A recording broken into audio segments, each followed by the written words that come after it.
Morning everyone. In this video I will give you the textual explanation of the 11th class poem. The name of this poem is A Photograph and it is written by Shirley Tolson. In the previous video I have given the summary of this poem and given the introduction and theme of this poem.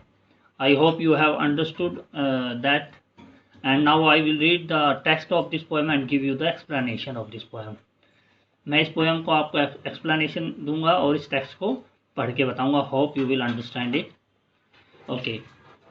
The cardboard shows me how it was. Actually this poem, the poet recalls her mother and her memory by looking at an old photograph of her mother which was taken by her uncle when they were on sea beach holidays. जब ये सी beach holidays पे थी तो एक photograph लिया था poets की mother के अंकल ने. तो उस फोटो को देखती हुई जो पोएटस है सी रिमेंबर या रिकॉल्स हर मदर्स मेमोरी, अपनी माँ की मेमोरी को याद करती है. The poet the cardboard show, cardboard here means the photograph shows me how it was. कि पोएट ये कहती है कि जो ये कार्डबोर्ड है ये या जो फोटो है वो ये दिखाता है कि how it was when the two girls cousins went paddling each one holding one of my mother's hand. जो ये फोटोग्राफ ये दिखाता है कि जो मेरी माँ और उनके जो दो कजिन्स पैडलिंग मीन्स होता है बोटिंग या वॉकिंग एट द सी बीच, उनके लिए गई थी. उसके बारे में ये फोटोग्राफ मुझे दिखा रहा है या बता रहा है.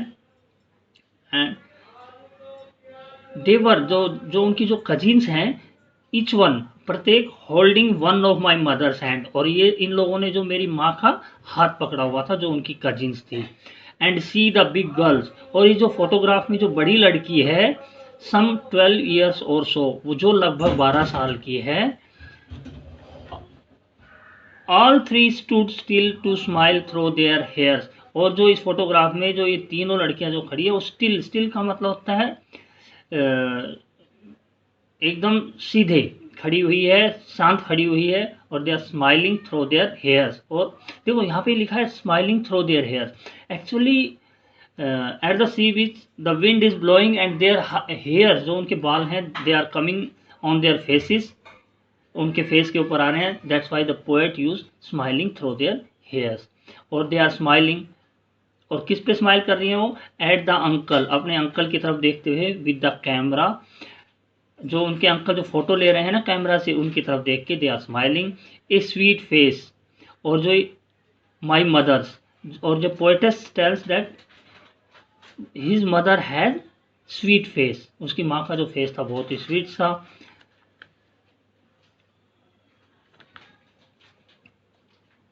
That was before I was born, और जो मेरी माँ थी वो इस फोटो में वो मेरे जन्म होने से पहले का है उनका जो फेस है. And the sea which appears to have change less, और जो पोएट है ये कह रही है कि जो समुंदर है, जो समुंदर है इस फोटोग्राफ में, which appears to have change less, ये बहुत ही कम बदला है. ये जो समुंदर है ये बहुत कम बदला है. Whereas her mother has changed a lot, उसकी माँ में बहुत ज़्यादा बदलाव आया, बहुत ज़्यादा चेंजेस आया with the times. And washed their terribly transient feet, washed their terribly transient feet, बोल रहे हैं कि जो ये समुंदर है, जो मेरी जो माँ है, उनके जो टेरिबली ट्रांजिट का मतलब यहाँ पे है चेंजिंग वेरी फास्टली. ये इसको हम बोल सकते हैं टेम्परेरी. ओके, जो मेरी माँ के पैरों को वॉश कर रहे हैं, धो रहे हैं, ठीक है. जो ये समुंदर है ये, और ट्रांजिटरी फीट इसलिए यूज किया है कि the life of human beings is temporary. जो ह्यूमन बींग्स का जो लाइफ है वो temporary, it changes very fast with the time. Whereas the things of nature, जो प्रकृति की जो चीज़ें हैं, दे आर परमानेंट, वो परमानेंट है, और they changes very less at the passage of time. Time के पास होने से इनमें बहुत कम बदलाव आता है. For example the sea changes very less, sea बहुत कम चेंज हुआ है, but the poet's mother has changed a lot, poet की जो माँ है वो बहुत ज़्यादा चेंजेस हुई है। The poet here want to say, ये कहना चाहता है पोएट यहाँ पे। Next, some in the first stanza, whatever we have read in this first stanza, the poet has shown the adolescence age of poet's mother, poet की माँ की जो adolescence age थी उसको दर्शाया। in the second stanza the poet has described her mother's adulthood when she was in her 40s और 50s, जब उनकी माँ अडल्ट थी, जब अपनी 40 या 50 साल की उम्र के बीच में थी, उसको इन्होंने सेकंड स्टेंजा में दिखाया है। ठीक है। सम 20 to 30 ईयर्स लेटर, जो इस फोटोग्राफ के 20 या 30 साल बाद, लेटर का मतलब होता है बाद, she would laugh at the snapshot, जो उनकी माँ थी ना, सी लाफ का मतलब हंसती थी उस स्नैपशॉट पे या उस फोटोग्राफ पे देख के।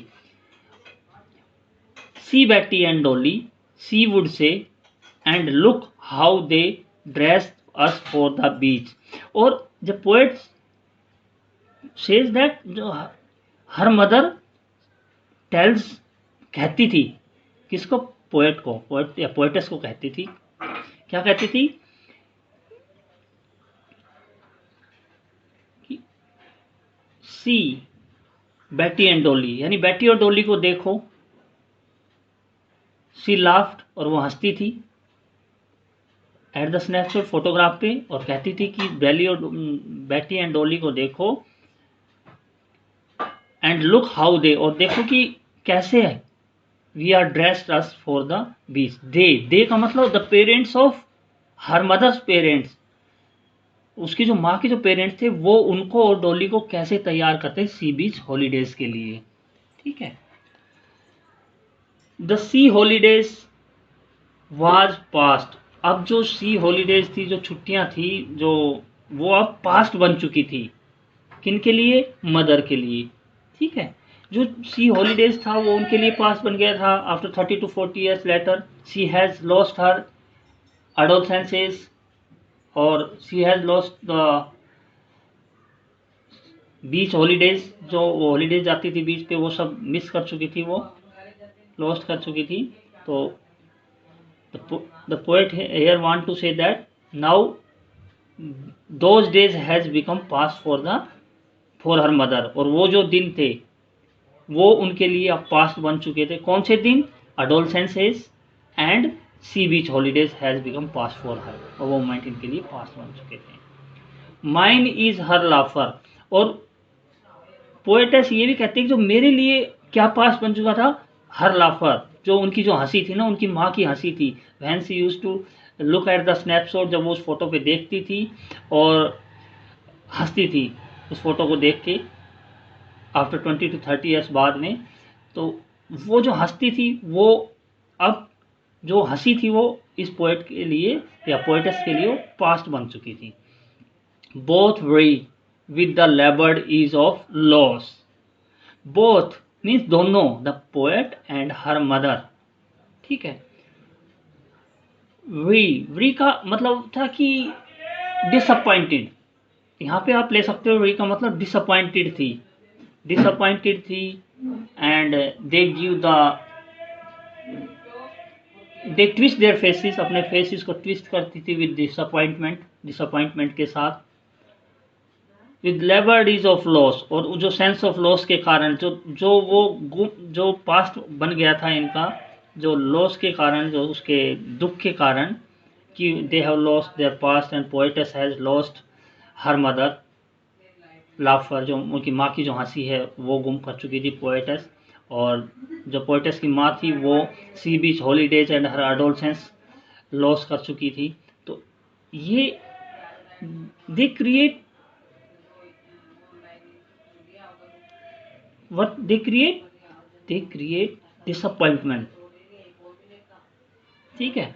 Now she has been died, अब the poet is in this stanza says that her mother has died nearly as many years as that girl lived, जितने साल वो लड़की जी उतने साल पहले वो मर चुकी है.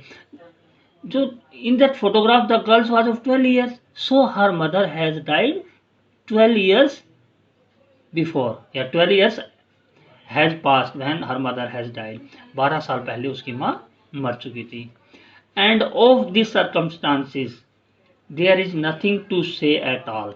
और ये जो circumstances है, ये जो circumstances का मतलब जो होता है परिस्थितियां हैं, this sorrow and this grief of loss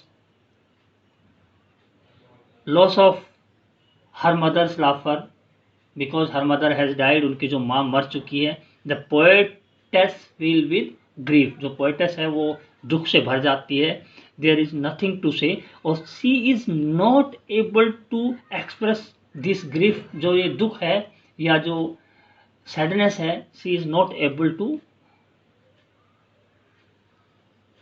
express in words, वो शब्दों में व्यक्त नहीं कर पाती.